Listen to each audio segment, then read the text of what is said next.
Hello students, आज हम लोग डिस्कस कर रहे हैं class 11th chemistry chapter number 1 that is some basic concepts of chemistry. और आज का हमारा टॉपिक है percent composition, molecular formula and empirical formula.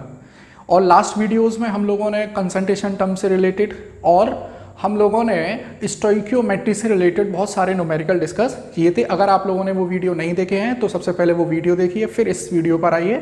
Sequence में अगर आप लोग वीडियो देखेंगे तो डेफिनेटली आपको ये चैप्टर समझ में आएगा। तो चलिए हम लोग स्टार्ट करते हैं। तो देखिए स्टूडेंट, सबसे पहले मैं स्टार्ट करता हूँ मॉलिक्यूलर फार्मूला क्या है। जैसे अगर मैं मॉलिक्यूलर फार्मूला की बात करूँ तो सबसे पहले मैं मॉलिक्यूलर फार्मूला में एक एग्जाम्पल लेता हूँ, दैट इज ग्लूकोज C6H12O6। मैंने यहाँ पर ग्लूकोज का मॉलिक्यूलर फार्मूला लिखा है और ये मॉलिक्यूलर फार्मूला से मुझको क्या इन्फॉर्मेशन मिली। इस मॉलिक्यूलर फार्मूला से मुझको ये इन्फॉर्मेशन मिली कि in one molecule of glucose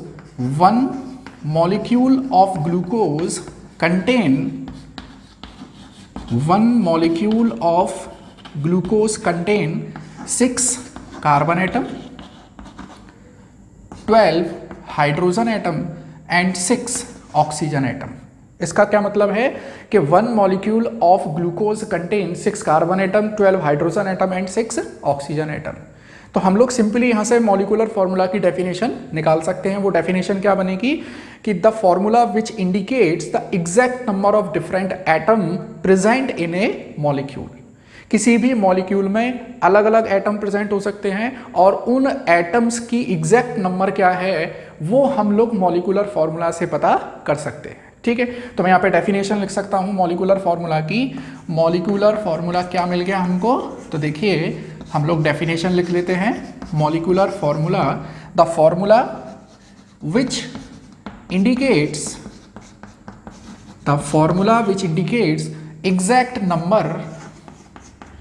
exact number के नीचे मैं कर देता हूं underline, exact number of different atoms present in a molecule. ठीक है स्टूडेंट, यहाँ पे कोई डाउट तो नहीं है कि मॉलिक्यूलर फार्मूला क्या है। वो फार्मूला जिसमें हम लोग उस मॉलिक्यूल में कितने अलग अलग प्रकार के एटम प्रेजेंट हैं, कितना नंबर है उनका, हम लोग ये इंडिकेट कर सकते हैं। चलिए, अब यहीं पर एक टर्म और आता है, that term is empirical formula. देखिए मैंने यहाँ पे लिखा हुआ है एम्पेरिकल फार्मूला। वो एम्पेरिकल फार्मूला क्या है उसको समझिए कि देखिए यहाँ पर 3 अलग अलग कॉन्स्टिट्यूएंट एटम्स हैं, कार्बन, हाइड्रोजन एंड ऑक्सीजन। मैं ग्लूकोज की बात कर रहा हूँ। तो ग्लूकोज में कार्बन एटम्स कितने हैं 6, हाइड्रोजन एटम कितने हैं 12, ऑक्सीजन एटम कितने हैं 6। अगर मैं इनका रेशो निकाल दूँ तो डेफिनेटली मेरे पास क्या आने वाला है 1:2:1। और मैं इसको जो अलग अलग एटम प्रेजेंट हैं ग्लूकोज के, कार्बन, हाइड्रोजन, ऑक्सीजन, तो मैं उनका रेशो लिख सकता हूं। वो रेशो क्या निकल कर आएगा, देखिए दैट रेशो इज C1H2O1। तो हम लोग 1 को जनरली रिप्रेजेंट नहीं करते हैं, तो मेरे पास ये ग्लूकोज का क्या मिल गया, मेरे पास ये ग्लूकोज का एम्पेरिकल फार्मूला मिल गया। तो हम लोग यहाँ से एम्पेरिकल फार्मूला की डेफिनेशन निकाल सकते हैं। एम्पेरिकल फार्मूला की डेफिनेशन क्या बनेगी, देखो यहाँ लिख देता हूँ मैं। एम्पेरिकल फार्मूला क्या मिल गया हमको, देखिए the formula which indicates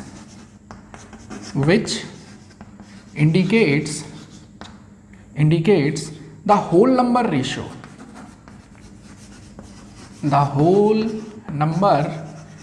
ratio of different atoms present in a molecule। तो एम्पेरिकल फार्मूला क्या डिनोट करता है, it represents the whole number ratio of different atom present in a molecule.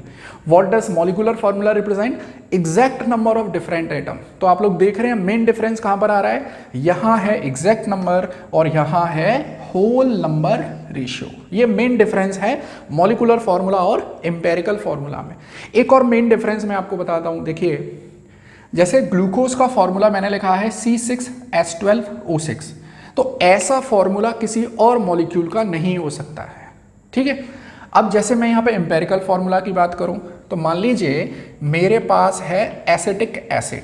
आप लोग जानते हैं स्टूडेंट कि एसिटिक एसिड का फॉर्मूला है CH3COOH। मैं इसको लिख सकता हूँ C2H4 एंड O2। और अगर मैं यहाँ पे अलग अलग एटम का होल नंबर रेशो निकालूं तो देखिए डियर स्टूडेंट, यहाँ पर भी वो रेशो क्या निकल कर आने वाला है, C1H2O1। मतलब इंपेरिकल फॉर्मूला क्या आने वाला है, CH2 और O। आप लोग देख पा रहे होंगे एसिटिक एसिड का इंपेरिकल फॉर्मूला क्या है, CH2O। ग्लूकोज का इंपेरिकल फॉर्मूला क्या है, CH2O। अब आप एक चीज देखिए कि ये अलग अलग मॉलिक्यूल हैं, लेकिन इन दोनों का इंपेरिकल फॉर्मूला कैसा है, सेम है। लेकिन अगर मैं यहाँ मॉलिक्यूलर फॉर्मूला की बात करूं तो ग्लूकोज का मॉलिक्यूलर फॉर्मूला क्या है, C6H12O6। ऐसा फॉर्मूला और किसी का नहीं होगा एक्सेप्ट ग्लूकोज। इसका मतलब क्या हुआ कि किन्हीं भी दो मॉलिक्यूल का मॉलिक्यूलर फॉर्मूला कभी भी सेम नहीं हो सकता। बट अगर हम लोग बात करें एम्पेरिकल फॉर्मूला की तो वो दो डिफरेंट मॉलिक्यूल का एम्पेरिकल फॉर्मूला सेम हो सकता है।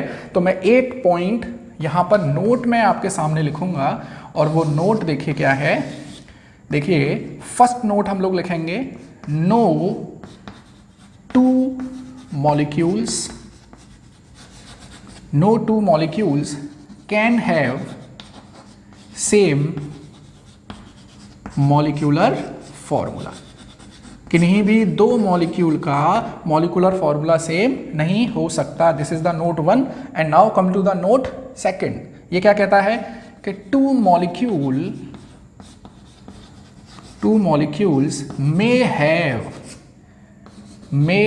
Have same empirical formula. तो ये आपको क्या मिल गया, ये नोट 2 मिल गया। और हम लोग बोल सकते हैं कि this is the point of difference second between molecular formula and empirical formula. Molecular formula represent the exact number ratio of different atom. Empirical formula represent the whole number ratio of different atom. Point of difference number 1. अब आ जाइए difference number 2 पर। Molecular formula, no two molecule can have same molecular formula, but two molecule may have same empirical formula. तो I hope student कि आप लोगों को ये टॉपिक, ये कॉन्सेप्ट समझ में आया होगा कि what is molecular formula and what is empirical formula. अब देखिए यहीं से मैं आपको एक चीज और क्लियर करता हूं कि मॉलिक्यूलर फॉर्मूला से हम लोग निकालते हैं मॉलिक्यूलर वेट। जी हम लोग पढ़ चुके हैं चैप्टर के स्टार्टिंग वीडियोज में। और एम्पेरिकल फॉर्मूला से निकालेंगे एम्पेरिकल वेट। ठीक है, मॉलिक्यूलर फॉर्मूला से मॉलिक्यूलर वेट की बात होगी और एम्पेरिकल फॉर्मूला से एम्पेरिकल वेट की बात होगी। ऐसे ही एक चीज और समझ लीजिए आप लोग, एक होता है फॉर्मूला मास। अब ये फॉर्मूला मास क्या है, देखिए मान लीजिए मेरे पास है Na2CO3.10H2O। इसका नाम बता सकते हैं आप लोग, 10th क्लास में पढ़ा है आपने। इसका नाम है वॉशिंग सोडा, सोडियम कार्बोनेट हम लोग इसको बोलते हैं। This is washing soda. अब यहां पर ये जो 10 वाटर मॉलिक्यूल आपको दिखाई दे रहे हैं, this 10 water molecule is the water of crystallisation. तो यहां पर Na2CO3 का जो मॉलिक्यूलर वेट है, क्या मॉलिक्यूलर वेट है, देखो एक सोडियम का है 23 ग्राम, तो 2 सोडियम के लिए मैंने 2 का मल्टीप्लाई कर दिया। ठीक है, एक कार्बन का है 12 ग्राम, ये कार्बन का हो गया। ऐसे ही एक ऑक्सीजन का है 16 ग्राम और यहां पर कितने ऑक्सीजन है, 3 ऑक्सीजन है। ये है मॉलिक्यूलर वेट। लेकिन इसमें साथ में क्या मिल रहा है आपको, वाटर ऑफ क्रिस्टलाइजेशन। तो 10 इंटू और वाटर का मॉलिक्यूलर वेट कितना है, दैट इज 18 ग्राम। इसको भी अगर मैंने शामिल कर लिया, अब यहां पर जो वेट निकल कर आएगा that weight is equal to formula weight. I hope आप लोगों को अब ये 3 चीजें क्लियर हो गई होंगी। पहला मॉलिक्यूलर फॉर्मूला, दूसरा एम्पेरिकल फॉर्मूला और तीसरा फॉर्मूला मास। ठीक है, अब हम लोग यहां से न्यूमेरिकल से, क्योंकि इस चैप्टर में देखिए पहला चैप्टर है, आप लोग जितने न्यूमेरिकल करेंगे आप लोगों की जो अंडरस्टैंडिंग है रिगार्डिंग दिस चैप्टर वो और क्लियर हो जाएगी। तो अब हम लोग करते हैं न्यूमेरिकल्स। देखिए स्टूडेंट, अब हम लोग परसेंट कंपोजिशन को यहाँ पर डिस्कस करते हैं। What is percent composition? तो सीधी सी बात है, अगर हम लोग परसेंट निकालते हैं तो हम लोग हमेशा आउट ऑफ 100 की बात करते हैं। जैसे मान लीजिए हमारे को रिजल्ट कार्ड मिला है तो उस रिजल्ट कार्ड में हमको परसेंटेज पता होती है। तो परसेंटेज का सीधा सा मतलब है कि पर 100 में उसके कितने मार्क्स आए हैं। मान लीजिए किसी का 33.33% मार्क्स हैं, तो हम लोग सीधे क्या लगा देंगे कि भाई 100 में से 33.33 उसके मार्क्स आए हैं। ठीक है, अब ऐसे समझिए कि आपके पास है glucose C6H12O6, this is the molecular formula of glucose. और ये हमको बताता है कि 1 molecule of glucose contain 6 carbon atom, 12 hydrogen atom and 6 oxygen atom. अच्छा, यहाँ से मैं ग्लूकोज के मॉलिक्यूलर फॉर्मूला से क्या पता कर सकता हूँ, मैं इसका मोलर मास, और मोलर मास को ही क्या बोलते हैं, मॉलिक्यूलर वेट, हम लोग पता कर सकते हैं। और मॉलिक्यूलर वेट कैलकुलेट करना बड़ा आसान है। देखिए, एक कार्बन एटम का एटॉमिक वेट है 12 ग्राम। ठीक है, हमारे पास कितने कार्बन एटम है, 6, तो ये मेरे पास आ गया कार्बन का टोटल वेट ऑफ कार्बन। यहाँ लिख देता हूँ टोटल वेट ऑफ कार्बन। ऐसे ही अब लिखता हूँ total weight of hydrogen. Total weight of hydrogen कितना हो जाएगा, देखिए कितने हाइड्रोजन है, 12। एक हाइड्रोजन का वेट कितना है, 1 ग्राम। ऐसे ही टोटल वेट ऑफ ऑक्सीजन मैं यहाँ से निकाल सकता हूँ। टोटल वेट ऑफ ऑक्सीजन, देखिए कितने ऑक्सीजन एटम हैं, 6। एक ऑक्सीजन एटम का एटॉमिक वेट कितना है, 16 ग्राम। अब देखिए, कार्बन का टोटल वेट है 72 ग्राम, हाइड्रोजन का टोटल वेट है 12 ग्राम, और ऑक्सीजन का टोटल वेट है 96 ग्राम। तो ग्लूकोज का मॉलिक्यूलर वेट कितना हो गया, इंडिविजुअल वेट को टोटल कर दीजिए, तो आपके पास आ जाएगा दैट इज 180 ग्राम। अब हमसे क्या पूछा जाएगा, देखिए परसेंट कंपोजिशन क्या पूछा जाएगा कि calculate the percent composition of carbon, percent composition of carbon. तो बड़ा आसान सा है भाई, टोटल वेट कितना है ग्लूकोज का, टोटल वेट, देखिए मैं एक फॉर्मूला बना देता हूं एक बार कि टोटल या मॉलिक्यूलर वेट ऑफ मॉलिक्यूल, ठीक है, और ऊपर कितना आ जाएगा, टोटल वेट ऑफ एटम या टोटल वेट ऑफ एलिमेंट, जिस एलिमेंट की बात हो रही है उसका, और मल्टीप्लाइड बाई 100। तो यहाँ से मैं परसेंट कंपोजिशन निकाल दूंगा सीधे सीधे। तो देख लीजिए, अगर मैं परसेंटेज ऑफ कार्बन को निकालूं तो कैसे निकालूंगा, 72 ग्राम ओवर 180 ग्राम इंटू 100। ठीक है, यहाँ से मेरे पास परसेंटेज आ जाएगी कार्बन की। ऐसे ही मैं निकालूं परसेंटेज ऑफ हाइड्रोजन, तो हाइड्रोजन का टोटल वेट कितना है, 12 gram out of 180 gram into 100, तो मेरे पास परसेंटेज ऑफ हाइड्रोजन आ जाएगी। ऐसे ही if we calculate the percentage composition of oxygen, कैसे निकाल देंगे, टोटल वेट ऑफ ऑक्सीजन कितने में, 180 gram of glucose multiplied by 100, तो आपके पास क्या आ जाएगा, परसेंटेज कंपोजिशन ऑफ ऑक्सीजन आ जाएगा। ठीक, तो इस तरह से हम लोग परसेंट कंपोजिशन निकालते हैं, किसी की भी निकाल ली। अब ऐसे समझिए, क्वेश्चन और मैं बताता हूँ आपको कि जैसे मेरे पास है वॉशिंग सोडा Na2CO3.10H2O, ठीक है, तो ये मेरे यहाँ पर जो मैं निकालूंगा मॉलिक्यूलर वेट, वो एक्चुअली में होगा फॉर्मूला वेट, हमने भी थोड़ी देर पहले डिस्कस किया था। तो देखो कितने सोडियम है, 2 इंटू 23, तो मेरे पास टोटल वेट किसका आ गया, सोडियम का आ गया। ऐसे ही कार्बन कितने हैं, 1, एक कार्बन का एटॉमिक वेट कितना है, 12 ग्राम, टोटल कार्बन एलिमेंट का वेट कितना आ गया, 12 ग्राम। ठीक, ऐसे ही ऑक्सीजन कितने हैं, 3, एक ऑक्सीजन का एटॉमिक वेट 16 ग्राम, टोटल कितना आ गया, 48 ग्राम। एक वाटर मॉलिक्यूल का मॉलिक्यूलर वेट कितना है, 18 ग्राम, टोटल कितने हैं, 10, कितना आ गया, 180 ग्राम। तो यहाँ से आपको इस पूरे फॉर्मूला का फॉर्मूला वेट मिलेगा।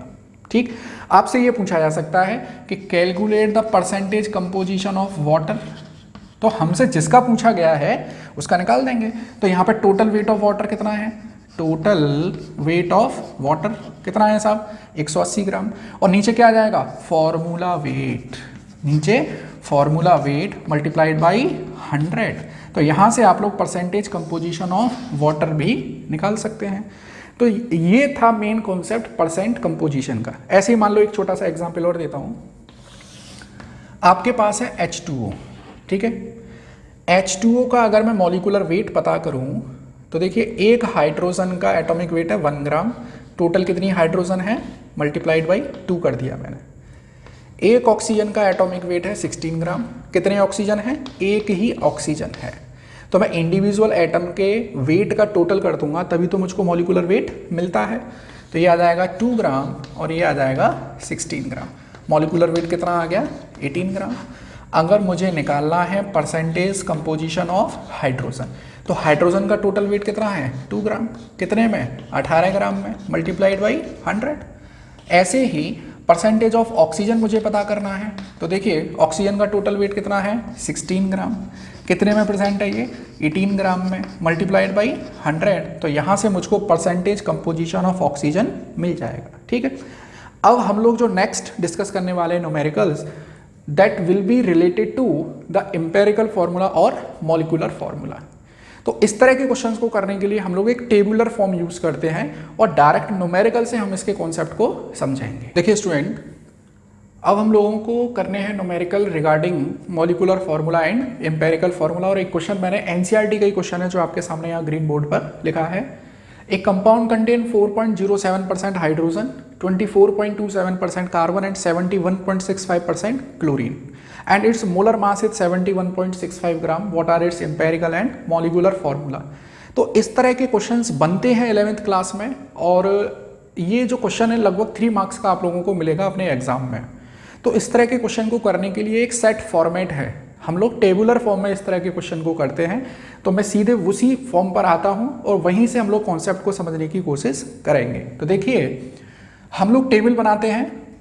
सबसे पहले हम लोग लिखते हैं एलिमेंट, कि हमें इस कंपाउंड में कौन कौन से एलिमेंट की बात की गई है। ठीक, एलिमेंट के बाद फिर हम लोग लिखते हैं परसेंटेज गिवन, हमें उन एलिमेंट की क्या क्या परसेंटेज दी गई है। फिर हम लोग लिखते हैं एटॉमिक वेट, फिर हम लोग लिखते हैं नंबर ऑफ मोल्स। तो ये सीक्वेंस आप लोग जैसे जैसे धीरे धीरे पढ़ेंगे आप लोगों को क्लियर हो जाएगा ये नंबर ऑफ मोल्स। ठीक है, फिर हम लोग लिखते हैं whole number ratio, whole number ratio. फिर लिखते हैं हम लोग एम्पेरिकल फॉर्मूला, एम्पेरिकल फॉर्मूला। फिर यहां लिखते हैं एम्पेरिकल फॉर्मूला के बाद करेक्शन फैक्टर, और यहां करेक्शन फैक्टर के नीचे लिख देते हैं मॉलिक्यूलर फॉर्मूला। अब मैं इस क्वेश्चन को जब आपके सामने करूंगा तो आप लोगों को बहुत आसानी से ये चीज़ें समझ में आ जाएंगी। तो चलिए हम लोग टेबल के जो हेडिंग्स हैं उनको टेबुलर फॉर्म में लिख लेते हैं। देखिए हम लोग टेबल बना लेते हैं एक अच्छी सी।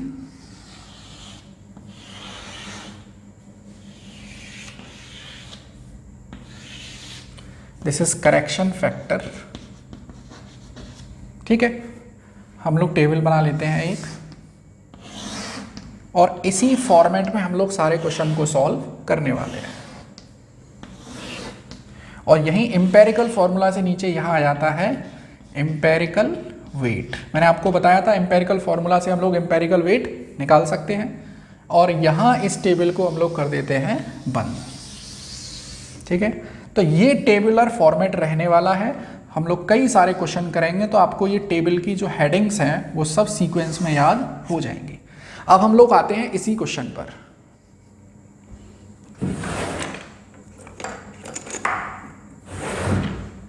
देखिए इस क्वेश्चन में कौन कौन एलिमेंट हमको दिए गए हैं। हमको दिया गया है कार्बन, हमको दिया गया है हाइड्रोजन और हमको दिया गया है क्लोरीन। ठीक है, 3 एलिमेंट दिए गए हैं, मैंने वो तीनों एलिमेंट लिख दिए। अब कार्बन की परसेंटेज कितनी दी गई है? कार्बन की परसेंटेज है 24.27%। अच्छा, परसेंट का मतलब क्या है? पर 100 ग्राम ऑफ कंपाउंड कंटेन 24.27 ग्राम। हम ये मान के चलते हैं कि जो कंपाउंड हमको दिया गया है जिसमें कार्बन, हाइड्रोजन और क्लोरीन प्रेजेंट हैं वो 100 ग्राम है। तो 100 ग्राम में 24.27% कितने ग्राम हो गया? इतने ही ग्राम हो गया। तो जो परसेंटेज गिवन है उसी को हम लोग क्या लिख लेते हैं? उसी को हम लोग गिवन वेट मान के चलते हैं, उसी को गिवन वेट मानते हैं। तो 24.27 ग्राम। हाइड्रोजन का कितना हो गया? 4.07 ग्राम। क्लोरीन का कितना हो गया? क्लोरीन का हो गया 71.65 ग्राम। अच्छा, एक थोड़ा सा करेक्शन है, इट्स मोलर मास इज 98.96 है, ये 98.96 ग्राम। तो इसमें करेक्शन कर लेंगे थोड़ा सा, इसका मोलर मास है 98.96 ग्राम। चलिए, कार्बन का एटॉमिक वेट कितना है हम लोग जानते हैं 12 ग्राम, हाइड्रोजन का 1 ग्राम, क्लोरीन का है 71 ग्राम। 71 ग्राम क्या है, एटॉमिक वेट की बात कर रहे हैं, सॉरी हम। तो क्लोरीन का एटॉमिक वेट है 35.5 ग्राम। ठीक, जो मैंने 71 लिखा था वो उसका एक्चुअली में वो उसका मॉलिक्यूलर वेट है। हम लोग एलिमेंट लिख रहे हैं और एटॉमिक वेट की बात कर रहे हैं यहाँ पर, एटॉमिक वेट की बात। कार्बन का एटॉमिक वेट 12 ग्राम, हाइड्रोजन का एटॉमिक वेट 1 ग्राम और क्लोरीन का एटॉमिक वेट 35.5 ग्राम। अब हम लोग निकालते हैं नंबर ऑफ मोल्स। अब नंबर ऑफ मोल्स निकालने का क्या फॉर्मूला है, अगर आपको वेट दिया गया है तो given weight divided by atomic weight. तो गिवन वेट कितना है आपके पास 24.27 गिवन वेट है, और एटॉमिक वेट कितना है 12। हाइड्रोजन का गिवन वेट कितना है 4.07 और एटॉमिक वेट कितना है 1। क्लोरीन का गिवन वेट कितना है 71.65, एटॉमिक वेट कितना है 35.5। इनको सॉल्व कर लीजिए, नंबर ऑफ मोल्स आ जाएंगे आपके पास। देखिए, तो ये आ जाएगा मेरे पास 2.02, ये आ जाएगा 4.07, नंबर ऑफ मोल्स की बात कर रहे हैं हम लोग, और ये आ जाएगा 2.01, ऑलमोस्ट 2.01। ठीक है, लेकिन ये अभी फ्रैक्शन में है, होल नंबर में नहीं है। हम आपको याद होगा एम्पेरिकल फार्मूला क्या है, empirical formula is the whole number ratio. तो ये जो नंबर ऑफ मोल्स आए हैं वो एक्चुअली में वो फ्रैक्शन में है, हमें किस में कन्वर्ट करना है, होल नंबर में। तो होल नंबर में कन्वर्ट करने के लिए हम लोग क्या करेंगे, यहाँ पे स्टूडेंट ध्यान से सुनेंगे आप लोग, कि जो इसमें सबसे छोटा नंबर है उससे डिवाइड कर दीजिए सभी को। तो इन सब में सबसे छोटा नंबर क्या है 2.01, तो आप इस 2.01 से तीनों को डिवाइड कर दीजिए। तो देखो 2.02 डिवाइडेड बाई 2.01, 4.07 डिवाइडेड बाई 2.01 और 2.01 डिवाइडेड बाई 2.01। अब देखो मैं इसको क्या लिख सकता हूँ, ये 1, it will 2 and it will 1। तो कार्बन का होल नंबर रेशियो कितना आ गया 1, हाइड्रोजन का 2 और क्लोरीन का 1। तो देखो एम्पेरिकल फार्मूला क्या बन गया C1H2 एंड क्लोरीन 1।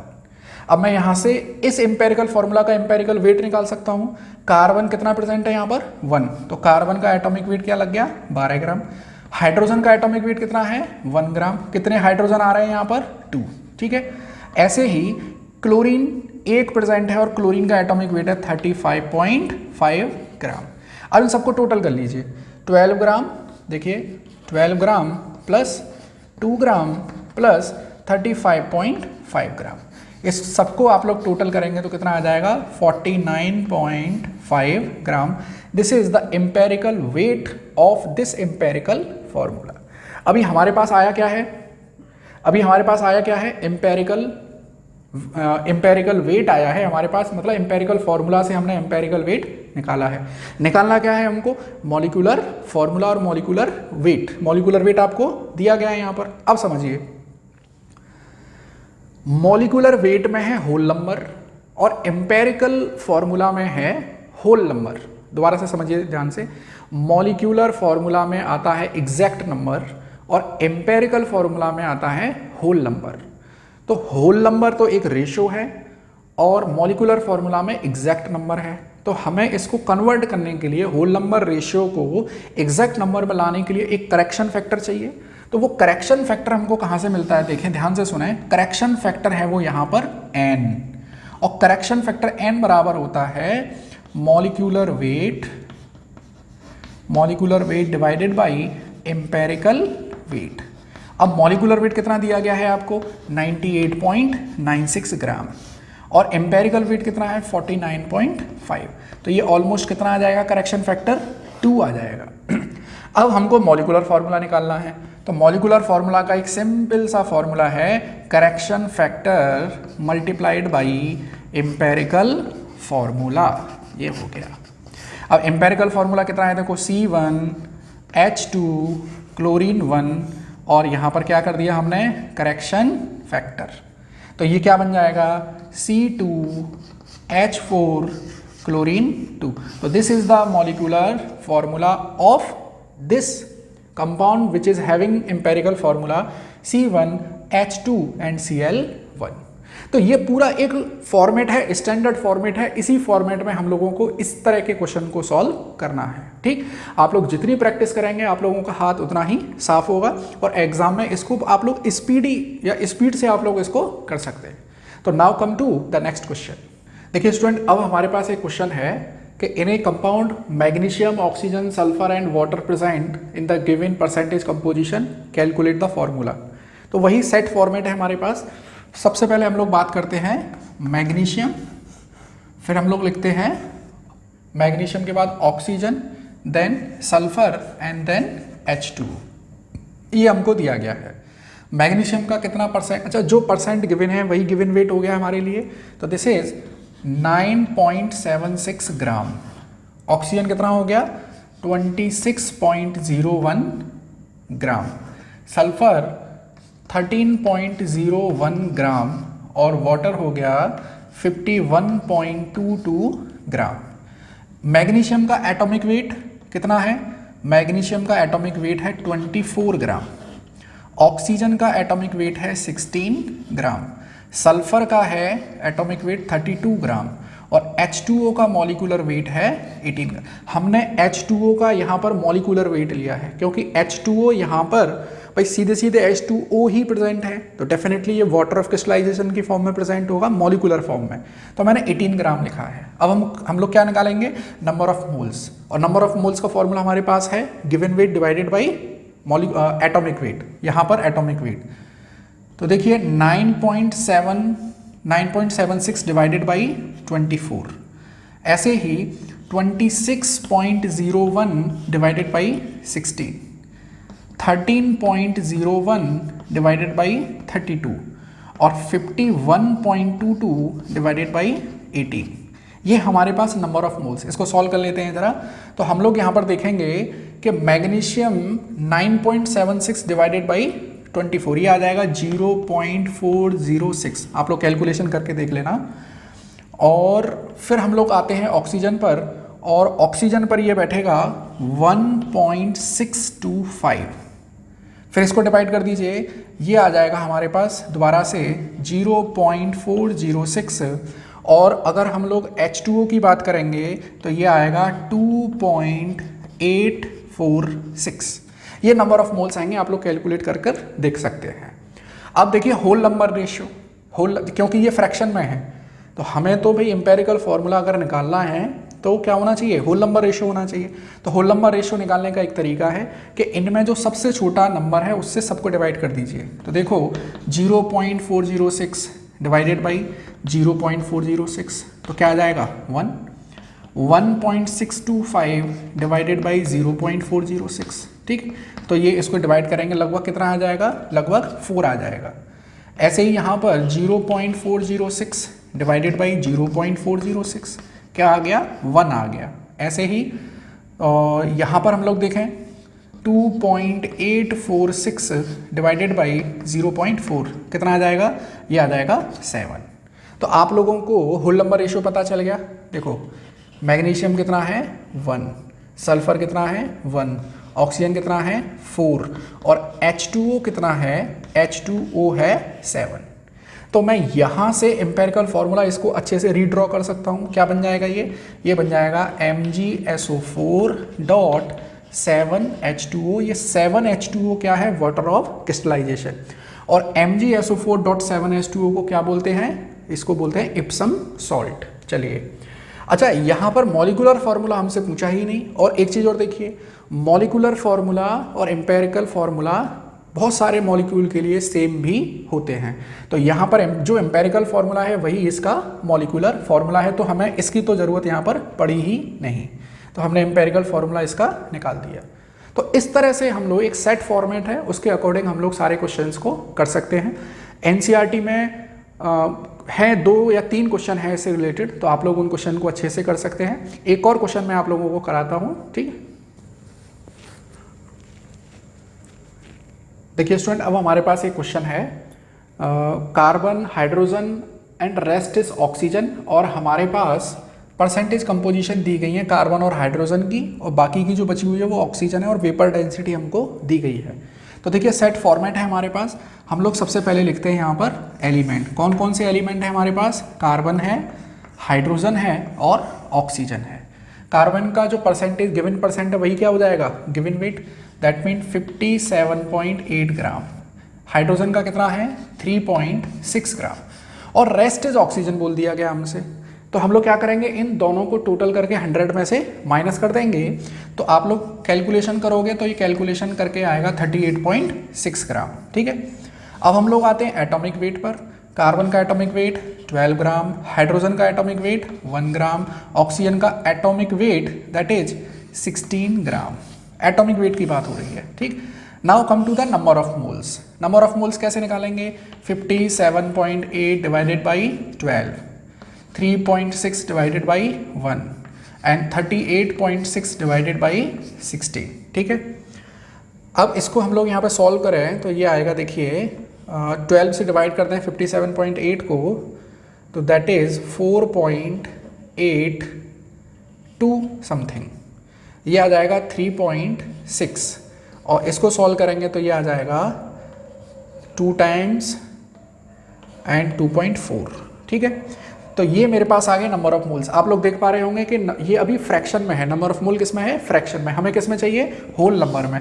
तो होल नंबर में करने के लिए क्या करते हैं हम लोग, जो इनमें सबसे छोटा नंबर है उससे बाई 2.4, 3.6 डिवाइडेड बाई 2.4 और 2.4 डिवाइडेड बाई 2.4। तो देखिए ये आ गया 1, इसको सॉल्व करोगे ये आ जाएगा 1.49, और इसको सॉल्व करें तो ये लगभग कितना आ जाएगा? 2 आ जाएगा। लेकिन अभी भी ये फ्रैक्शन में आ रहा है। अगर मैं देखिए दोबारा से, सबसे छोटा नंबर क्या है? 1। अगर मैं 1 से डिवाइड करूँ इन तीनों को तो दोबारा से वही 1.49 ही आ जाएगा। तो हम लोग क्या करते हैं, इसको होल नंबर में लाने के लिए एक होल नंबर से मल्टीप्लाई कर देते हैं, जैसे कि 2 से। मैंने इसको 2 से मल्टीप्लाई किया और इसको भी 2 से मल्टीप्लाई किया, तो देखो ये आ जाएगा यहाँ पर 2 × 2 4, इसको डिवाइड मल्टीप्लाई करेंगे 3 और ये आ जाएगा 2। अब हम लोगों को लिखना है यहाँ पे एम्पेरिकल फॉर्मूला। कार्बन कितना है? 4, हाइड्रोजन कितना है? 3 और ऑक्सीजन कितना है? 2। और हम लोग यहाँ से निकाल देंगे अब एम्पेरिकल वेट। एम्पेरिकल वेट निकालने के लिए क्या करना है हमको, देखो 4 × 12 ग्राम प्लस 1 ग्राम × 3 प्लस, और 2 ऑक्सीजन का कितना हो जाएगा? 32 ग्राम। इसको टोटल कर लीजिए, ये आ जाएगा 83 ग्राम। ठीक है, ये एम्पेरिकल वेट आ गया आपके पास। अब देखिए आपको यहाँ पर दी गई है वेपर डेंसिटी। तो एक कॉन्सेप्ट आप लोगों को याद रखना है कि molecular weight is equal to 2 × vapour density. तो देखिए 2 × 83 करेंगे आप लोग तो आपको क्या मिल जाएगा? 166 ग्राम। ठीक, अब आ जाइए करेक्शन फैक्टर पर। करेक्शन फैक्टर क्या बताता है हमको कि n is equal to molecular weight divided by empirical weight. Molecular weight कितना है? 2 × वेपर डेंसिटी कितना आया है? 166। एम्पेरिकल वेट कितना है? 83। करेक्शन फैक्टर कितना आ गया? 2। Now come to the molecular formula. Molecular formula कैसे निकालेंगे हम लोग के करेक्शन फैक्टर कितना है? 2 मल्टीप्लाइड बाई एम्पेरिकल फार्मूला। ठीक है, तो 2 × एम्पेरिकल फार्मूला क्या है यहाँ पर? एम्पेरिकल फार्मूला है C4H3O2, तो ये बन जाएगा C8H6O4। This is organic compound जिसका मॉलिक्यूलर फार्मूला है C8H6O4। तो देखिए स्टूडेंट, आप लोगों को इस तरह के क्वेश्चन इस कॉन्सेप्ट पर मिलने वाले हैं regarding molecular formula and empirical formula. ज़्यादा बड़ी बड़ी कैलकुलेशन आप लोग ना करें, इस तरह के क्वेश्चंस मतलब बनेंगे तो ऐसी कैलकुलेशन आएगी आपके लिए कि बहुत आसानी से वो हो जाएगी। ठीक है, आप लोग और प्रैक्टिस करिए, कोई भी रिफ्रेशर के क्वेश्चंस लगाइए। देखिए 11th में आप लोग जितने ज़्यादा न्यूमेरिकल कर लेंगे आप लोगों का कॉन्सेप्ट उतना अच्छा क्लियर होगा, और 11th में जितनी प्रैक्टिस कर लेंगे आप लोगों को 12th में उतना ही बेनिफिट मिलने वाला है, क्योंकि 12th में तो एक्स्ट्रा बर्डन रहता है बोर्ड क्लास का। तो 11th क्लास में हम लोगों के पास मौका है कि हम लोग अपने कॉन्सेप्ट्स को बहुत बेसिक से क्लियर कर लें। ठीक है, तो वीडियो अच्छा लगा है आई थिंक सो, तो आप लोग इसको लाइक और शेयर करिए, और अगर आप लोगों का कोई सुझाव है तो मुझे वो कमेंट बॉक्स में बता सकते हैं। ठीक है, और वो आप लोग बेल आइकन प्रेस कर दीजिए ताकि आप लोगों को वो नोटिफिकेशन मिलता रहे जब भी मैं वीडियो अपलोड करूँ। तो वीडियो देखिए, अच्छे से नोट्स बनाइए, और एक सजेशन है मेरा आपके लिए कि फर्स्ट टाइम आप लोग वीडियो को ऐसे ही वॉच करिए, पूरे कॉन्सेप्ट समझिए। नेक्स्ट टाइम आप लोग वीडियो को पॉज करके अच्छे से नोट्स ज़रूर बनाइए, ठीक है। तो वीडियो अच्छा लगा है आपको, लाइक और शेयर कर सकते हैं। Thank you.